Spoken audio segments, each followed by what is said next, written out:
আজকে নিয়ে হাজির হয়েছি বেগুনের সম্পূর্ণ নিরামিষ একটা রেসিপি, যেটা আপনারা আগে কখনো করেছেন বলে মনে হয় না।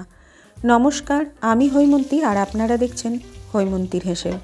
তো চলুন শুরু করে ফেলি আজকের রেসিপি মৌরি বেগুন। রেসিপিটা করার জন্য আমি দুটো বেগুন নিয়ে নিয়েছি।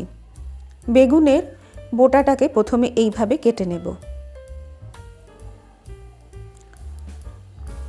তারপরে সামনের আর বোটার পিছনের অংশটা একটু ছোট করে কেটে নেব, তবে পুরো বোটাটা কিন্তু কাটবো না। তারপরে বেগুনটাকে এইভাবে লম্বা করে 4 টুকরো করে কেটে নেব।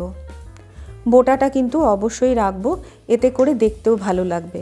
আর আপনারা জানেন, দেখতে ভালো লাগলে খাবার আগ্রহটা অনেক গুণ বেড়ে যায়। যদিও এই রেসিপিটা এমনিতেই দেখতে এবং খেতে দুটোতেই সুন্দর। আমি 1.5 খানা বেগুন নিয়েছি। নুন হলুদ মাখিয়ে বেগুনগুলোকে 15 মিনিট রেস্টে রেখে দেব। আমি খুব একটা ছোট সাইজের বেগুন পাইনি, তবে একটু ছোট সাইজের বেগুন হলেই কিন্তু এটা করতে সুবিধা। সমস্ত বেগুনগুলোতে নুন হলুদ মাখিয়ে আমি কিছুক্ষণ রেস্টে রেখে দিচ্ছি। এখন গ্যাসে একটা প্যান বসিয়ে তাতে কিছুটা সর্ষের তেল দিয়ে দিচ্ছি, বেগুনগুলোকে ভেজে নেব। সর্ষের তেলটা গরম হয়ে গেলে আমি বেগুনগুলোকে একে একে এর মধ্যে দিয়ে দিচ্ছি। আমি একটু কম তেলে করার চেষ্টা করছি, এর জন্য আমি ঢাকা দিয়ে বেগুনগুলোকে ভেজে নেব। মিডিয়াম হিটে বেগুনগুলো ভাজা হতে থাক, ততক্ষণে চলুন একটা মশলা করে নিই।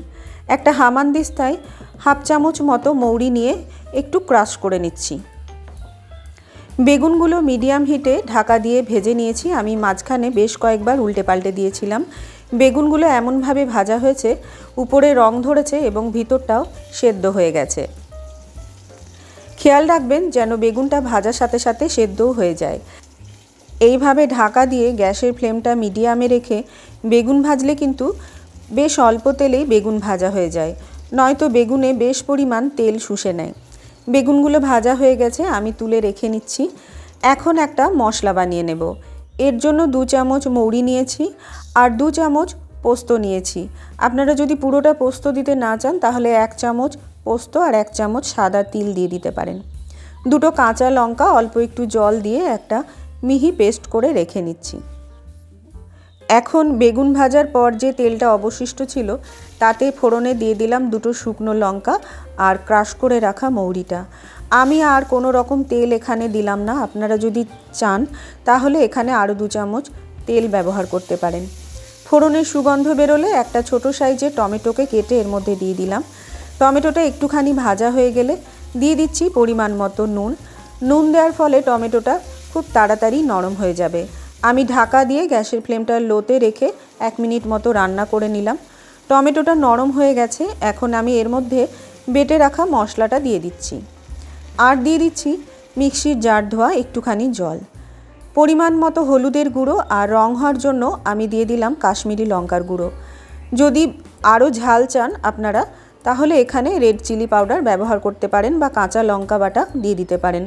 আমি আর এখানে দেব না, শুকনো লঙ্কা যথেষ্ট পরিমাণ ঝাল হয়, তাই আর দিলাম না। মশলাটাকে গ্যাসের ফ্লেমটা লোতে করে বেশ খানিকক্ষণ সময় নিয়ে কষিয়ে নিতে হবে, ততক্ষণ অবধি যতক্ষণ না তেল ছেড়ে আসে।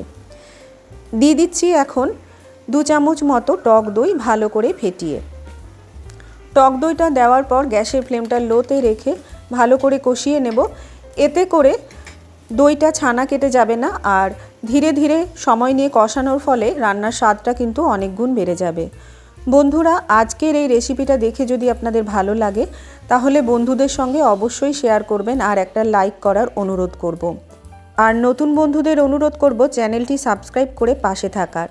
2টো চেরা কাঁচা লঙ্কা, স্বাদের ব্যালেন্সের জন্য সামান্য একটু চিনি আর অল্প জল দিয়ে মশলাটাকে ঢাকা দিয়ে একটুখানি ফুটিয়ে নেব। মশলাটা ফুটে গেলেই এর মধ্যে একে একে বেগুনগুলোকে দিয়ে দেব। বেগুনগুলো যেহেতু ভাজা হয়ে আছে আর সেদ্ধও হয়ে আছে, তাই খুব বেশিক্ষণ রান্না করার প্রয়োজন পড়বে না। ঢাকা দিয়ে গ্যাসের ফ্লেমটা লোতে করে মিনিট 3 মতো রান্না করে নিলেই বেগুনের মধ্যে মশলাগুলো ঢুকে যাবে। বন্ধুরা, আজকের এই রেসিপিটা বাড়িতে একবার ট্রাই করে আমাকে কমেন্ট করতে ভুলবেন না। আপনাদের মূল্যবান মতামত আমাকে সমৃদ্ধ করে। 3 মিনিট ফোটানোর পর ঢাকা খুলে গ্যাসের ফ্লেমটা বন্ধ করে বেশ কিছুটা ধনেপাতা আর চেরা কাঁচা লঙ্কা দিয়ে কিছুক্ষণ স্ট্যান্ডিং টাইমে রেখে গরম গরম পরিবেশন করুন গরম ভাত, রুটি, পরোটা, পোলাওয়ের সাথে। খেতে কিন্তু অপূর্ব লাগে। তাহলে দেখা হচ্ছে নতুন আরও একটি পর্বে। ভালো থাকবেন, সুস্থ থাকবেন। ধন্যবাদ।